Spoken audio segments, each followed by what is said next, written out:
Hi everyone, exam medicine channel में आप सभी का स्वागत है। हम बात करने वाले हैं यूपीपीएससी आरओ एआरओ 2023 री एग्ज़ाम के जो एक्सपेक्टेड एग्ज़ाम डेट हो सकती है उसके विषय में।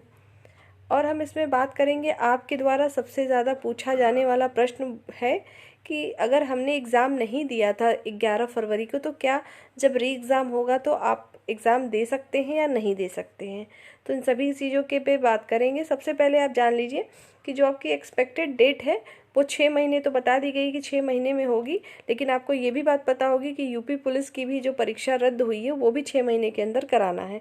तो पहले यूपी पुलिस की ही परीक्षा होगी, मेरे ख्याल से वही होना चाहिए। उसके बाद आपका होगा आरओ और एआरओ का परीक्षा। तो आपकी जो एग्ज़ाम है ये मान के चलिए कि जून के बाद जुलाई अगस्त तक ही संभावना है कि आपके एग्ज़ाम होंगे। ठीक है, तो जो लोग भी इसमें शामिल थे वो लोग तो अच्छे से तैयारी करें ही, साथ ही ऐसे अभ्यर्थी जो लोग परीक्षा में शामिल नहीं हो पाए थे किसी भी कारण से, उनके पास अच्छी अपॉर्चुनिटी मिली है, वो फिर से तैयारी कर सकते हैं। क्योंकि 2016 में जब आपके री एग्ज़ाम कंडक्ट हुए थे तो उन सभी अभ्यर्थियों के जिन्होंने आवेदन किए थे सबके जो है एडमिट कार्ड जारी किए गए थे। तो जो लोग परीक्षा में शामिल नहीं थे उनके भी एडमिट कार्ड जारी किए जाएंगे। 2016 में भी ऐसा था। तो आप लोग अपनी तैयारी करते रहिए। जो लोग परीक्षा नहीं दिए थे वो भी, ऐसा पूरा है कि 99% ऐसा ही है कि सभी कैंडिडेट ही उसमें एग्ज़ाम देंगे।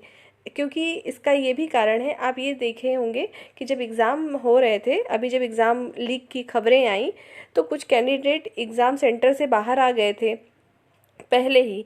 तो आप ये भी तो सोचिए कि अगर किसी ने एग्ज़ाम नहीं दिया तो उसके जो साइन होते हैं, जब आप एग्ज़ाम सेंटर में जाते हैं, एग्ज़ामिनेशन हॉल में बैठते हैं, तो आपकी वहाँ साइन ली जाती है।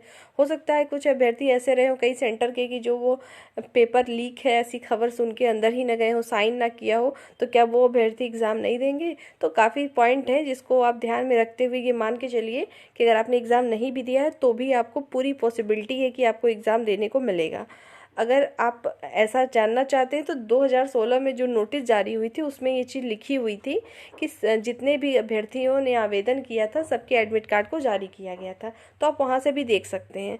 तो अच्छा ये होगा कि आप सभी लोग अपनी परीक्षा की तैयारी करिए। जिन्होंने दिया था वो तो करें ही, जिन्होंने नहीं दिया था किसी भी कारणवश वो भी अपनी तैयारी करें।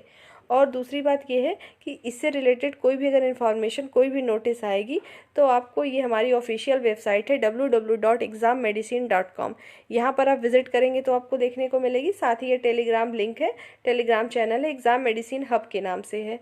तो जो भी नोटिस आते हैं, इसके अलावा किसी भी अदर एग्ज़ाम की या कोई भी मटेरियल होता है तो PDF नोट्स आपको वहाँ पे मिलते रहते हैं। ज़रूरत हो तो वहाँ पर ज्वाइन कर सकते हैं आप सभी लोगों की जो ये प्रॉब्लम थी कि क्या हम दे पाएंगे कि नहीं, उम्मीद है आपको चीज़ें समझ में आई होंगी कि आपको पढ़ना है। और वैसे भी अगर आप पढ़ते हैं तो आपका प्रॉफिट ही होगा, अदर एग्ज़ाम में ही आपको काम आएगा। और इसकी जैसे मैंने बताया कि 99% पूरी पॉसिबिलिटी है कि जो लोग एग्ज़ाम नहीं दिए थे वो भी इसमें बैठेंगे।